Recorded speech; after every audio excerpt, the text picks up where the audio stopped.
तीन कृषि कानून सरकार ने वापस ले लिया है। इस बड़ी कवरेज पर लगातार हम बने हुए हैं, हमारे रिपोर्टर्स बने हुए हैं अलग अलग जगहों से। और आपको बताएं कि नीतीश पांडे हमारे साथ हैं, मोहम्मद मोइन प्रयागराज से हैं, हमारे साथ अविनाश भी लगातार जुड़े हुए हैं और शैलेश भी लखनऊ से मौजूद हैं। शैलेश, इस वक्त आप प्रमोद तिवारी के साथ मौजूद हैं, किस तरीके से वो इस फैसले को देख रहे हैं, जरा सवाल कीजिएगा।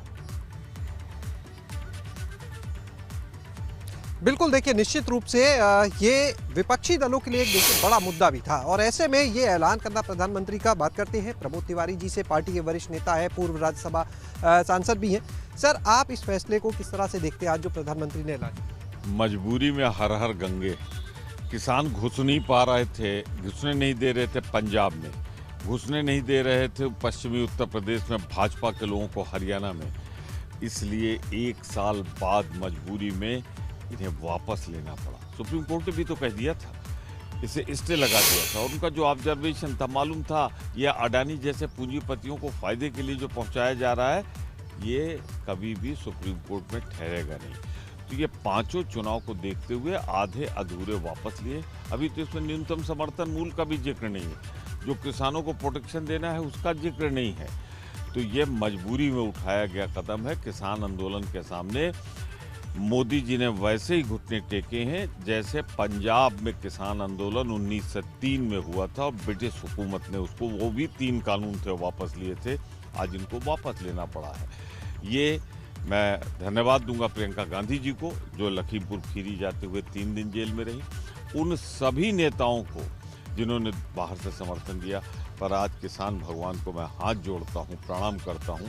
तुम्हारी शक्ति के आगे इंदिरा जी के जन्मदिवस पर झुकना पड़ा है, गुरु पूर्णिमा के दिन झुकना पड़ा है मोदी सरकार को। ये मोदी सरकार, मोदी साम्राज्य के झूठ के पतन की शुरुआत हुई है आज से। लेकिन सर, क्या लगता है आपको आने वाले चुनाव में, जैसे आपने भी कहा चुनाव है, तो क्या लगता है ऐसे में आने वाले चुनाव में भाजपा को कितना फायदा होगा? और लगता नहीं आप लोग के लिए एक चुनौती बढ़ गई, क्योंकि एक मुद्दा कह सकते हैं खत्म हो जाएगा? हमने इसे मुद्दे के तौर पे कभी नहीं लिया था, लेकिन नीयत पता लग गई मोदी की। तो लगातार हम इस पर बने हुए हैं और अलग अलग पार्टियों के रिएक्शन भी ले रहे हैं। मनीष सिसोदिया, दिल्ली के डिप्टी सीएम, इस वक्त हमारे साथ। भारतीय जनता पार्टी की जो किसानों को आतंकवादी बता रहे थे, आज भारतीय जनता पार्टी के सब नेताओं को किसानों से माफी मांगनी चाहिए कि 1 साल तक उन्होंने किसानों के साथ जो दुर्व्यवहार किया वो गलत था।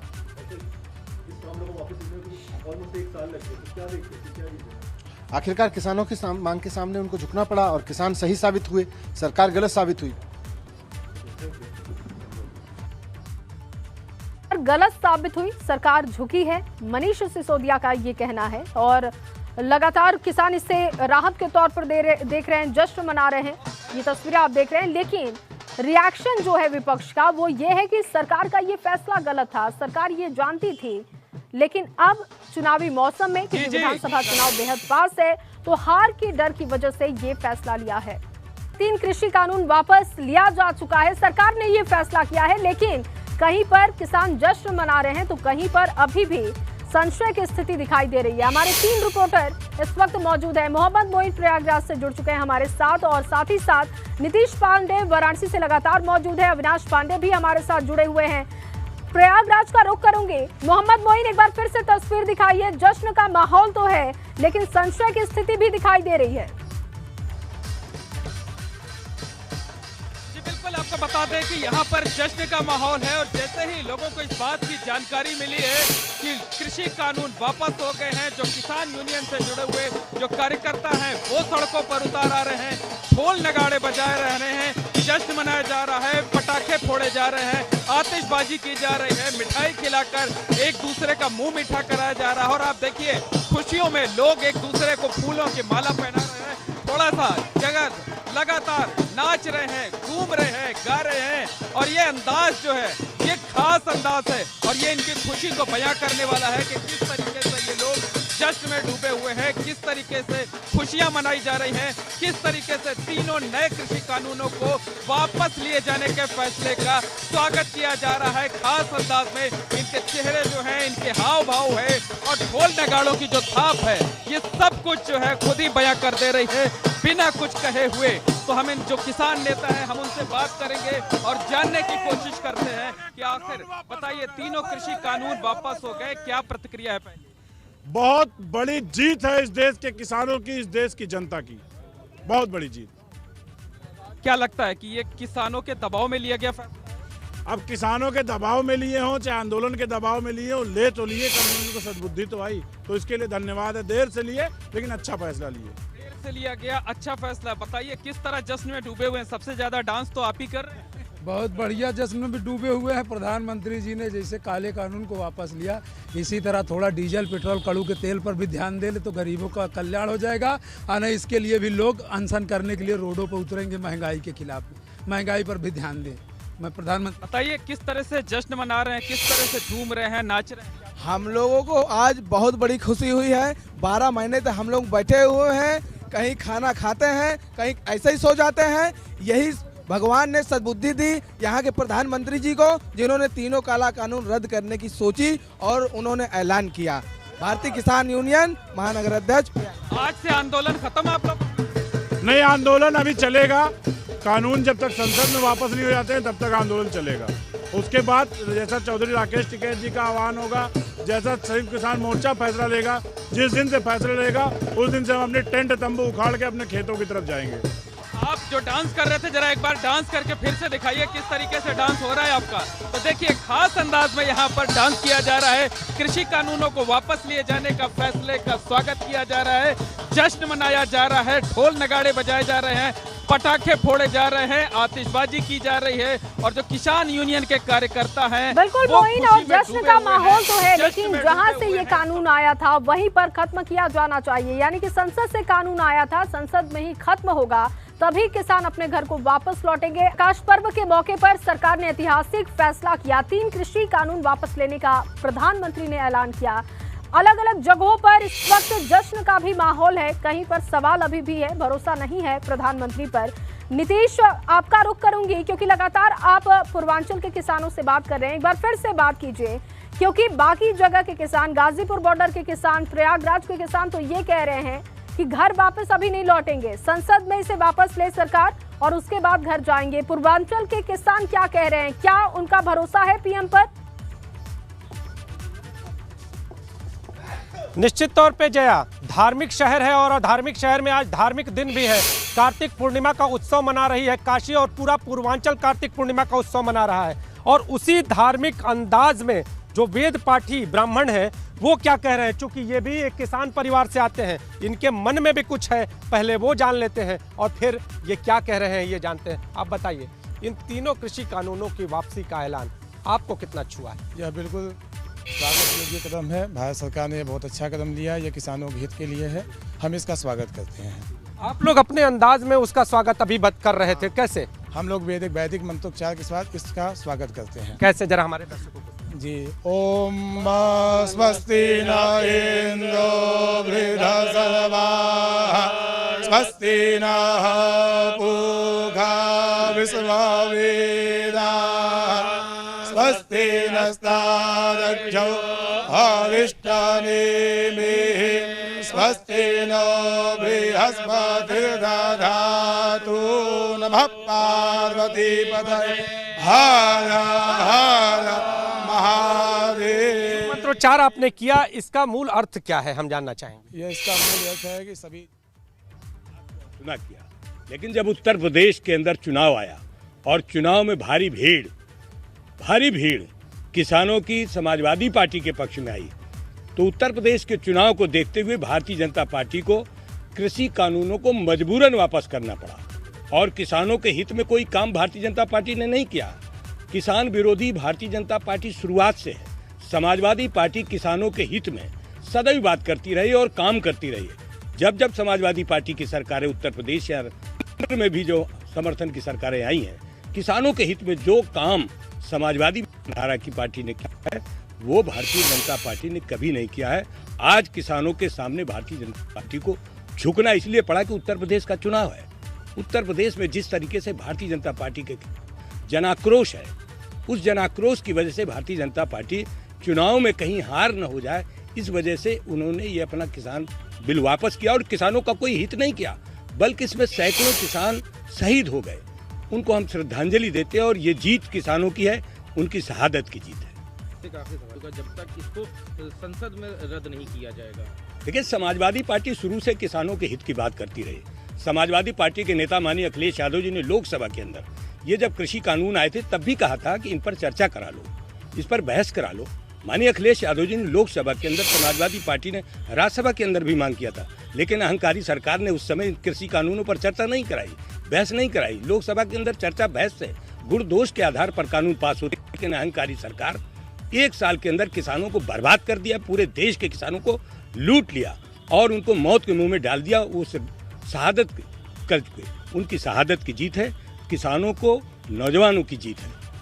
तो सपा के प्रदेश अध्यक्ष नरेश उत्तम पटेल को आप सुन रहे थे। उन्होंने कहा कि हार की डर की वजह से सरकार ने ये फैसला लिया है, क्योंकि अब चुनाव बेहद पास है, किसानों को बर्बाद कर दिया सरकार ने 1 साल में, और समाजवादी पार्टी लगातार दबाव बना रही थी, जिसका नतीजा ये हुआ कि सरकार को बैकफुट पर आना पड़ा है। नीतीश, आपका रुख करूंगी, क्योंकि सपा इसे अपनी जीत बता रही है, लेकिन क्या इसे इसी तरीके से देखना सही होगा? क्योंकि किसान लगातार आंदोलन कर रहे थे और सरकार की तरफ से ये कहा जा रहा था कि प्राथमिकता किसानों की है और इसीलिए हम बैठना चाहते हैं उनके साथ, जितनी बार भी वार्ता किसान करना चाहते हैं उसके लिए तैयार है। लेकिन आज जब सरकार की तरफ से इतना बड़ा फैसला हुआ तो किसान कैसे इसे देख रहे हैं? निश्चित तौर पे जी, आप पहले तो ये तस्वीरें देख लीजिए। ये तस्वीरें जिस तरह से जश्न की है, थोड़ी देर पहले हमने दिखाई थी कि किस तरह से यहाँ पर जो ब्राह्मण है वेद पाठ। और चलिए, मायावती इस वक्त प्रेस कॉन्फ्रेंस कर रही हैं, सुनते हैं।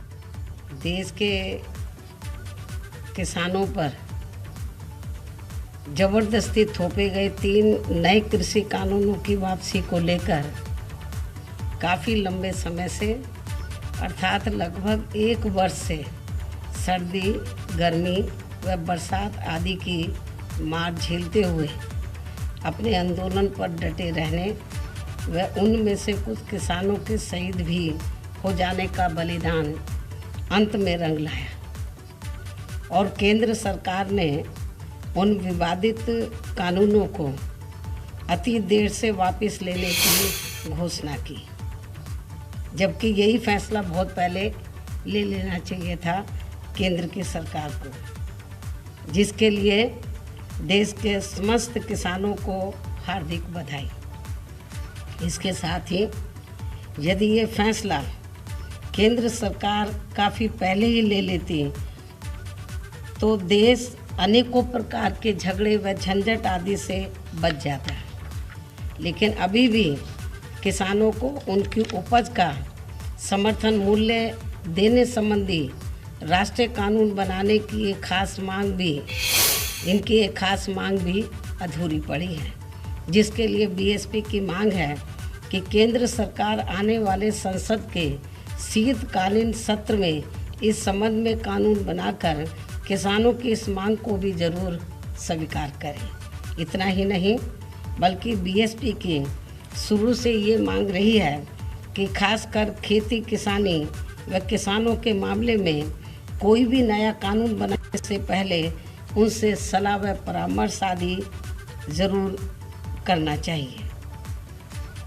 चाहे तो स्टेट गवर्नमेंट बनाए चाहे सेंट्रल गवर्नमेंट बनाए, किसानों को लेकर, उनकी खेती किसानों को लेकर तो कोई भी कानून बनाते, कोई नया कानून लाते हैं तो केंद्र और राज्यों की सरकारों को चाहिए कि किसानों से वो विचार विमर्श ज़रूर करें, ताकि किसी भी गैर जरूरी विवाद से देश को व राज्यों को भी बचाया जा सके। एक बार फिर से देश के किसानों को उनके संघर्ष के जरिए इस जीत को हासिल करने के लिए उन्हें मैं तहे दिल से हार्दिक बधाई एवं शुभकामनाएं देती हूँ। लेकिन आज मैं खास तौर से केंद्र की सरकार से ये भी कहना चाहूँगी कि किसानों के इस आंदोलन के दौरान तो जो किसान शहीद हो गए हैं, तो केंद्र की सरकार ने 3 जो कृषि कानून है किसानों के, उनको वापस तो ले लिया है, लेकिन इसके साथ साथ हमारी पार्टी की केंद्र की सरकार से ये भी पुरजोर मांग है कि इस आंदोलन के दौरान जो किसान शहीद हो गए हैं तो केंद्र की सरकार उनको उचित आर्थिक मदद दे और उनके परिवार में से एक सदस्य को सरकारी नौकरी जरूर दे। ये भी हमारी पार्टी की केंद्र की सरकार से मांग है। जब उन्होंने 3 कृषि कानून वापस ले लिए तो इसको भी इनको इस मांग को भी, हमारी पार्टी की इस मांग को भी स्वीकार कर लेना चाहिए। साथ ही आज कार्तिक पूर्णिमा पर्व व गुरु नानक देव जी की जयंती की भी मैं सभी देशवासियों को हार्दिक बधाई एवं शुभकामनाएं भी देती हूँ। धन्यवाद। तो मायावती को आप सुन रहे थे, किसानों को हार्दिक बधाई उन्होंने दी, साथ ही साथ प्रकाश पर्व पर भी बधाई दी है और फैसला बहुत पहले ले लेना चाहिए था। मायावती ने ये बात एक बार फिर से कही, कानून बनने से पहले इस पर चर्चा होनी चाहिए थी। राज्य सरकार के साथ साथ तमाम एजेंसी और इसके हित में रहे लोगों से चर्चा करनी चाहिए थी। इस वक्त दिल्ली के सीएम अरविंद केजरीवाल कुछ कह रहे हैं, सुनते हैं। छोटी सफलता नहीं है, बहुत बड़ी सफलता है। शायद भारत के इतिहास में ये पहली बार हुआ है कि किसी आंदोलन की वजह से 3 कानून जो है वो सरकार वापस ले रही है। तो मैं किसानों को बहुत बहुत बधाई देता हूं। सत्र होगा तभी हटेंगे, ये कहा है। तो अरविंद केजरीवाल ने भी बड़ा फैसला इसे बताया है और उन्होंने कहा कि ये किसानों की जीत है, किसानों को मैं बधाई देता हूं। बंगला साहिब गुरुद्वारे में मत्था टेकने के बाद जब वो बाहर निकले तो उन्होंने किसानों की बधाई के तौर पर इस फैसले को देखा है। वहीं दूसरी तरफ मायावती ने कहा कि ये फैसला तो बहुत पहले हो जाना चाहिए था, किसानों को बहुत दिक्कत हुई है, 700 किसानों की शहादत हो गई, लेकिन सरकार ने अब फैसला लिया तो भी ये किसानों की जीत के तौर पर इसे हमें देखना चाहिए, इस पर चर्चा होनी चाहिए थी। लेकिन जिस तरीके से सरकार ने इसे थोपा था ये सही नहीं था। शहीद किसानों के परिवार से किसी को नौकरी मिले ये मांग भी उन्होंने रख दी कि जो नुकसान हुआ, जिसकी शहादत हुई, उसके परिवार की भी चिंता सरकार करे। शहीद किसानों के परिवार से किसी को नौकरी मिले तो ये और उचित होगा। फैसला बहुत पहले होना चाहिए था, बहुत पहले ये फैसला सरकार ले लेती तो इतना नुकसान नहीं होता। कई किसानों को हमने खो दिया, 700 किसान जिनकी शहादत हो गई आंदोलन करते करते। लेकिन अब जब फैसला हो चुका है सरकार की तरफ से कि 3 कृषि कानून को वापस लिया जा रहा है, तो ऐसे में अब शहीद किसानों के परिवारों के बारे में भी सरकार को सोचना चाहिए और उनके परिवार से किसी को नौकरी मिलनी चाहिए। शहीद किसानों को उचित आर्थिक मदद मिले, सरकार इस पर भी अब सोचे। ये तमाम बातें मायावती ने उठाई हैं और साथ ही साथ उन्होंने कहा। और चलिए सीधे आपको लिए चलते हैं, कांग्रेस की तरफ से रणदीप सुरजेवाला इस वक्त पीसी कर रहे हैं, सुनते हैं। आगे ही किसान और मजदूर की जीत है। अब जनता समझ गई है कि भाजपा की हार के आगे ही देश की जीत है। 26 नवंबर 2020 से जब से देश के 62 करोड़ किसानों ने 3 खेती विरोधी काले कानूनों के खिलाफ याचना लगाई थी, तब से मोदी सरकार यातनाएं दे रही है। बर्बर लाठी चार्ज किए गए, दिल्ली के चारों तरफ के राष्ट्रीय राजमार्ग खुदवा दिए गए, राष्ट्रीय राजमार्गों पर नश्तर और भाले लगवा दिए गए, किसानों के सर फोड़ने के आदेश दिए गए, उन्हें आतंकी कहा गया, किसान को नक्सलवादी कहा गया, हमें किसान को गुंडा कहा गया, किसान को उग्रवादी कहा गया, किसान को आंदोलनजीवी कहा गया और कुछ गोदी मीडिया के मित्र भी मोदी सरकार के इस प्रचार में शामिल हो गए। 700 से अधिक किसानों को आत्महत्या के लिए मजबूर किया गया और लखीमपुर खीरी में तो देश के गृह राज्य मंत्री के बेटे और उनके सहयोगियों ने किसानों को अपनी जीपों के टायरों के नीचे रौंद दिया। पर मोदी सरकार ने आज अपना अपराध स्वीकार किया है। अब बारी है किसानों के साथ, मजदूरों के साथ, मेहनत कशों के साथ, इस देश का पेट पालने वाले लोगों के साथ मिलकर अपराध की सजा तय करने की, जो देश की जनता हर हाल में तय करेगी। जनता को अब एक अस्त्र मिल गया है सरकार को परास्त करने का। जितना श्रेय हमारे किसानों के आंदोलन को जाता है, हमारे किसान भाइयों को जाता है, वहां मोदी सरकार का 5 राज्यों में पंजाब से उत्तर प्रदेश तक हारने के डर को भी जाता है। अब जनता समझ गई है, इसीलिए मैंने कहा कि भाजपा की हार के आगे ही देश की जीत है। पिछले 7 सालों से लगातार मोदी जी और उनके मित्रों ने किसानों का दमन किया। सरकार में आते ही प्रधानमंत्री मोदी जी ने किसान को दिए जाने वाला बोनस बंद कर दिया। प्रांतों को कहा, अगर बोनस दोगे तो न्यूनतम समर्थन मूल्य पर खरीद नहीं होगी। मैं फिर याद कराऊं, पिछले 7 सालों में किसानों के जो उचित मुआवजा अधिकार कानून जो कांग्रेस लाई थी, उसे खत्म करने का षड्यंत्र किया गया। जब उन अध्यादेशों के खिलाफ समूचे विपक्ष राहुल गांधी जी के नेतृत्व में रामलीला ग्राउंड से खेत खलिहान तक लड़ा, तो वो अध्यादेश वापस लेना पड़ा। सुप्रीम कोर्ट में शपथ पत्र दिया कि लागत पर 50% मुनाफा देने का वादा करके सत्ता में आए मोदी जी ने कहा कि लागत पर 50% मुनाफा कभी दिया नहीं जा सकता। प्रधानमंत्री फसल बीमा योजना को प्राइवेट बीमा कंपनी मुनाफा योजना बनाया और 27,000 करोड़ का मुनाफा चंद मुट्ठी भर बीमा कंपनियों को कमवाया। कृषि की लागत 25,000 रुपया हेक्टेयर बढ़ा दी। तो किसानों की मौत के दोषियों को सजा कब मिलेगी, सुरजेवाला ने ये सवाल भी पूछा और एक बार फिर से उन्होंने ये कहा कि ये चुनावी फैसला है, सरकार ने डर की वजह से ये फैसला लिया है।